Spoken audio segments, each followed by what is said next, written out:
Welcome दोस्तों। आओ इतिहास पढ़ो के आज के एपिसोड में आपका स्वागत है। दोस्तों, आज हम लोग एक अपने महान शहीद को याद करेंगे। सब शहीद का नाम अमर शहीद खुदीराम बोस। तो दोस्तों, खुदीराम बोस का जन्म 3 दिसंबर 1889 को हुआ था। ये तो आपको मालूम होगा। और शहादत का दिवस 11 अगस्त 1900। इस 11 अगस्त 1908 को मैं उनके मृत्यु का दिवस नहीं बल्कि उनके शहादत का दिवस। तो ये खुदीराम बोस का जन्म मिदनापुर जिले में हुआ था। तो मिदनापुर जिला में ये पश्चिम बंगाल का एक जिला है। तो खुदीराम बोस 3 अगस्त 1889 को बंगाल के मिदनापुर जिले के हबीबपुर गांव में इनका जन्म हुआ। और इनकी 3 बड़ी बहनें और भाई में ये अकेले थे। यानी उनके माता पिता को एक पुत्र संतान और 3 स्त्री संतान यानी बेटियां थी।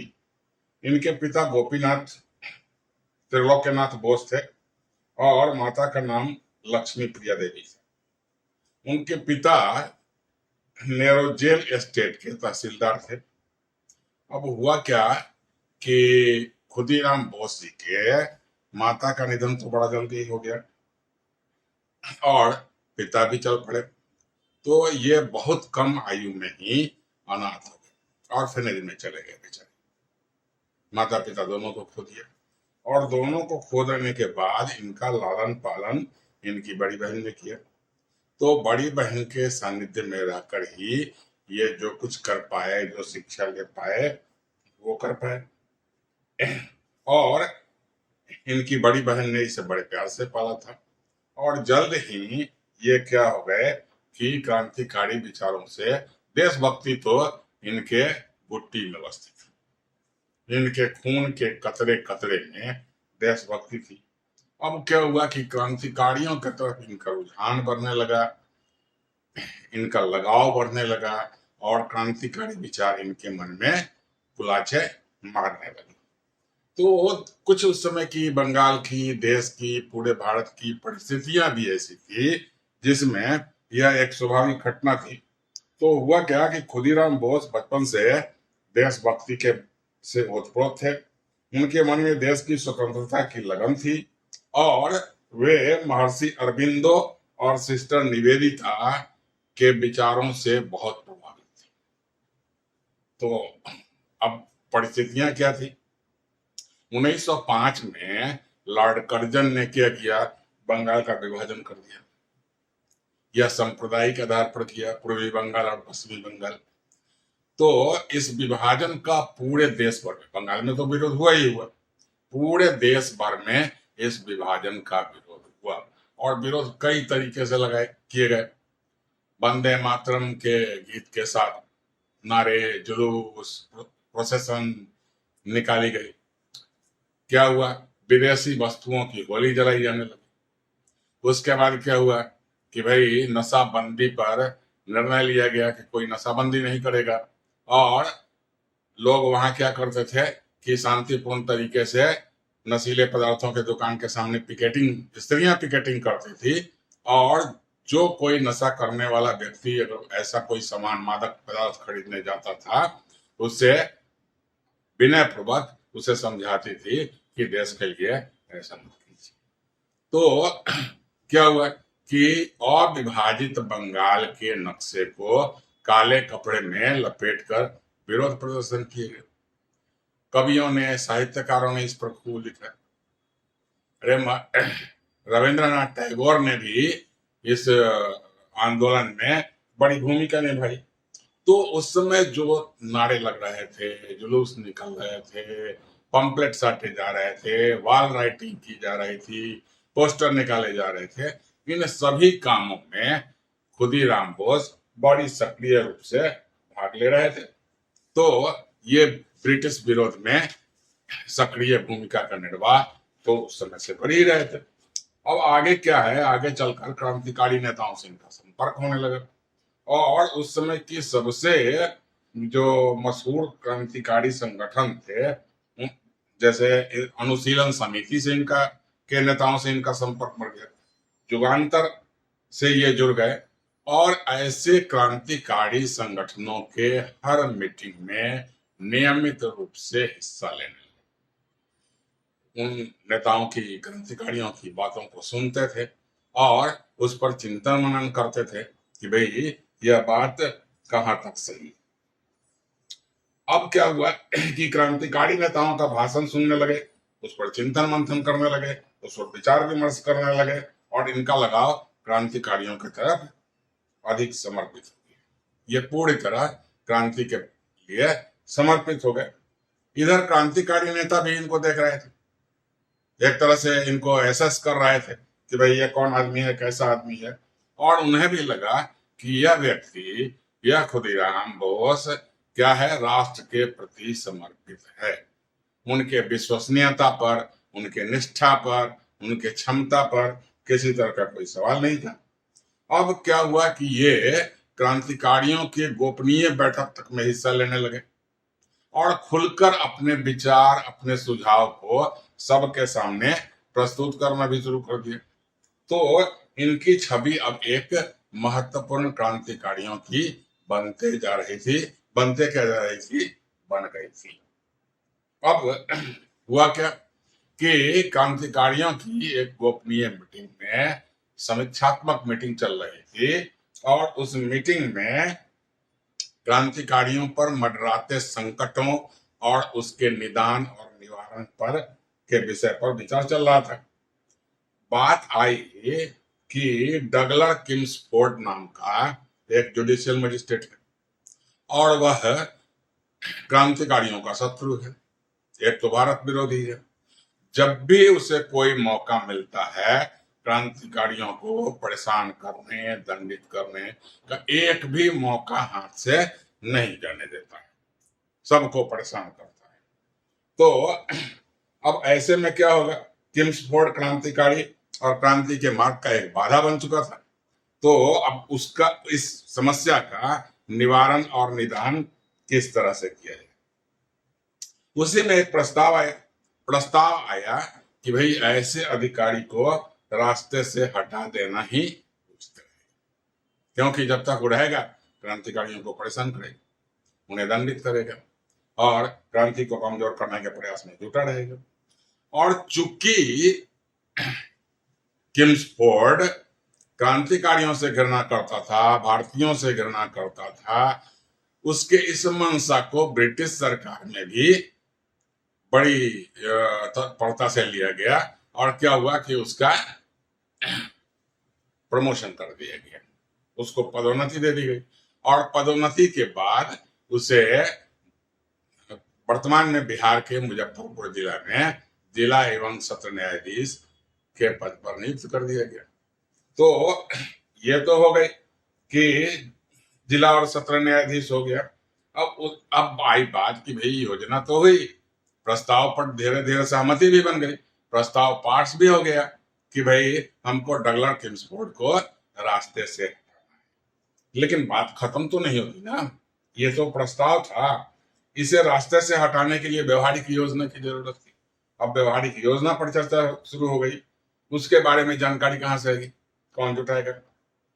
अच्छा, उसके अभियान में किन क्रांतिकारियों को शामिल किया जाएगा? अगर उसको रास्ते से हटाना है तो किन क्रांतिकारियों को लगाया जाए, और अगर जो क्रांतिकारी लगेंगे उनके पास अस्त्र शस्त्र कौन से होने चाहिए। तो इन तमाम बातों पर विचार हुआ, सबका निर्णय हो गया और खुदीराम बोस ने स्वयं से कहा कि भाई यह मिशन हमें दे दो, हम डगलर किम्सफोर्ड को रास्ते से हटाएंगे। अब क्रांतिकारी दल में इनका महत्व तो बढ़ ही चुका था और इस उनके योग्यता पर, इनके क्षमता पर, इनके निष्ठा पर किसी को कोई संदेह भी नहीं था। तो मिला जुला कर खुदीराम बोस जी के प्रस्ताव को स्वीकार कर लिया, लेकिन कहा कि भाई ये काम अकेले का नहीं होना चाहिए। तो इसके लिए एक और क्रांतिकारी को इनके साथ जोड़ दिया गया, वो भी शहीद प्रफुल्ल चाकी। अब प्रफुल्ल चाकी खुदीराम बोस के अनन्य मित्र थे, इनके विश्वसनीय भी थे। तो ये हो गया और कहा कि भाई आप मिशन को स्टार्ट करें। तो हुआ क्या कि अभियान तो शुरू हुआ। खुदीराम बोस और प्रफुल्ल चाकी क्या हो गए कि अपने काम पर निकल पड़े। और काम पर क्या निकल पड़े, मुजफ्फरपुर पहुंच गए। और मुजफ्फरपुर पहुंचने के बाद क्या हुआ कि इन लोगों को अस्त्र शस्त्र के रूप में कुछ देसी बम दिए गए थे और दोनों को एक एक पिस्टल और कुछ गोलियां दी गई थी। और हुआ कि भाई अब जब ये दोनों मुजफ्फरपुर पहुंचते हैं तो दोनों अलग अलग समय में पहुंचते हैं और एक ही धर्मशाला के अलग अलग कमरे में। और धर्मशाला में रहते समय ये लोग एक दूसरे से मिलने या बात करने का प्रयास नहीं करते ताकि किसी को किसी तरह का संदेह भी नहीं। तो धर्मशाला में अलग अलग रुके और कई दिनों तक इस किम्सफोर्ड का ये लोग रूटीन नोट करना शुरू किए। कब आता है, कब जाता है, कहाँ जाता है, उसकी सुरक्षा की क्या व्यवस्था है, तमाम वो चीजें जो एक क्रांतिकारी को चाहिए थी उस पर ये लोग नजर बनाए हुए थे। तो इन लोगों ने एक चीज को नोट किया कि किम्सफोर्ड एक बग्गी से अपने आवास से कोर्ट तक जाता है और उसी बग्गी से लौटता है। तो जब ये बग्गी से जाता है उस समय इसके सुरक्षा के कड़े प्रबंध होते हैं। तो इन लोगों ने कहा कि भाई ये जब इतनी सुरक्षा का प्रबंध होगा तो इस समय तो यह काम आसान नहीं होगा, थोड़ा ज्यादा ही मुश्किल होगा। फिर इन लोगों ने और भी मौके देखने लगे। तो इन लोगों को पता लगा कि ये किम्सफोर्ड उसी बग्गी से क्लब भी जाता है और क्लब जाते और क्लब से लौटते समय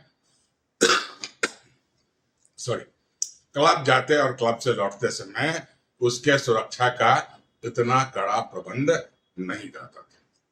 इस बात को ध्यान में रखते हुए इन लोगों ने यह निर्णय लिया कि क्लब जाते समय ही किम्सफोर्ड पर हमला करना है और यह निश्चित हो गया कि लौटते समय इसको मारना है। अब 30 अप्रैल 1908 को जब किम्सफोर्ड की बग्गी जा रही थी उसी समय क्रांतिकारियों ने यानी खुदीराम बोस और प्रफुल्ल चाकी जी ने क्या किया कि उस बग्गी पर बम फेंका। जोरों का धमाका हुआ और क्या हुआ, चारों तरफ अफड़ा तफड़ी फैल गया। भाग दौड़ इधर उधर सब बम फेंका गया। उस समय किम्सफोर्ड बग्गी में नहीं थी और उसमें 2 महिलाएं थी और ये यूरोपीय महिलाएं थी। एक थी कैनेडी, एक का नाम कैनेडी था और उसकी एक बेटी थी और ये दोनों महिलाएं उस बम आक्रमण में मारी गई और ये दोनों क्रांतिकारी महोदय वहां से निकल लिए। ये तो स्वाभाविक था कि मारने के बाद निकल जाना है क्योंकि उसके बाद तो धार पकड़ जांच इधर उधर तो होना ही था। तो ये दोनों क्रांतिकारी क्या हुए कि जल्द से जल्द चाहते थे कि हम कलकत्ता पहुंच जाएं, लेकिन दोनों इस मिशन में लगातार लगे रहने के कारण थके हारे थे। अब बम भी फेंका गया था और बम फेंकने के बाद इन लोगों के चेहरे पर हवाइयां उठ रही थी। तो ये प्रफुल्ल चाकी बेचारा प्यास से परेशान था, यह एक दुकान की तरफ पानी लेने, लेकिन इसका जो चेहरे का जो हाव भाव था और चेहरे पर जो थकान और हवाइयां उड़ने जैसी थी, इसलिए इस पर शक हो गया और पुलिस इसको पकड़ने के लिए बढ़ती है। जब प्रफुल्ल चाकी यह समझ जाते हैं कि वे पकड़े जाएंगे तो उन्होंने स्वयं अपनी पिस्टल निकाली और अपने आप को शहीद कर लिया।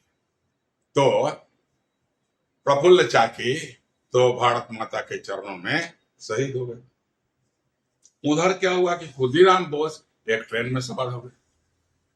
तो सवार हो गए और चारों तरफ इसी घटना की चर्चा हो गई कि भाई देखो जज के बग्गी पर बम से हमला हो गया, अब यहाँ क्या होगा, ये तो कानून व्यवस्था की क्या दशा है, क्रांतिकारी क्या कर रहे हैं, अब तो कोई अधिकारी भी सुरक्षित नहीं है, तमाम तरह की बातें हो रही। तो ट्रेन में भी इसी तरीके की चर्चा चल रही थी और एक व्यक्ति ने चर्चा की कि किम्सफोर्ड उस बग्गी में नहीं था इसलिए ही वह बच पाया। अगर वह आज बग्गी में होता उस हमले के समय उस बग्घी में होता तो वह भी मारा जाता। अब क्या हुआ, खुदीराम बोस के मुंह से अचानक निकल गया तो क्या किम्सफोर्ड बच गया? अब इस बात पर लोगों को संदेह हो गया। तो ट्रेन आगे जा रही थी और पता नहीं उसमें कुछ जासूस भी रहे होंगे। तो इन बातों को लेकर जब वह ट्रेन पूसा रोड पहुंचती है तो पूसा रोड में क्या हुआ कि खुदीराम बोस को अरेस्ट कर लिया। ये पूसा रोड स्टेशन समस्तीपुर के पास है। अब तो इसका नाम बदलकर खुदीराम बोस पूसा रोड भी कर दिया गया। तो खुदीराम जी पकड़े गए। अब क्या हुआ कि जब पकड़े गए तो इन पर मुकदमा चला। मुकदमा तो चलना ही था और खुदीराम बोस पर जो मुकदमा चला 11 अगस्त 1908 को मुजफ्फरपुर जेल में उन्हें फांसी दे दी गई। और फांसी के समय खुदीराम के चेहरे पर कोई पश्चाताप नहीं था। उन्होंने हंसते हंसते फांसी के फंदे को अपने गले में लगाया और अपना सारा जीवन मातृभूमि के लिए शहीद कर दिया। शहीद होने के समय इनकी आयु बहुत कम थी, 18 वर्ष कुछ महीने कुछ दिन, यानी अंडर 90। तो 18 साल की आयु में खुदीराम बोस शहीद हो गए। तो भारत का यह सपूत मातृभूमि के चरणों में शहीद हो गया। इनका जोश, इनका जज्बा, इनका विचार, इनका राष्ट्र प्रेम नमन करते हैं। तो दोस्तों, हमें ऐसे शहीदों को बार बार नमन करना चाहिए, उन्हें याद करना चाहिए। उन्हीं की देन है कि हम आज स्वतंत्र भारत में खुली हवा में सांस ले रहे हैं। तो दोस्तों, पुनः आपसे एक बार आग्रह है, आप इस चैनल से जुड़ें, वीडियो को देखें, पूरा देखें, लाइक करें, शेयर करें, सब्सक्राइब करें और जितना अधिक लोग हो सकते हैं अधिक लोगों को आप इस चैनल के साथ जोड़ें। दोस्तों, आज के लिए धन्यवाद।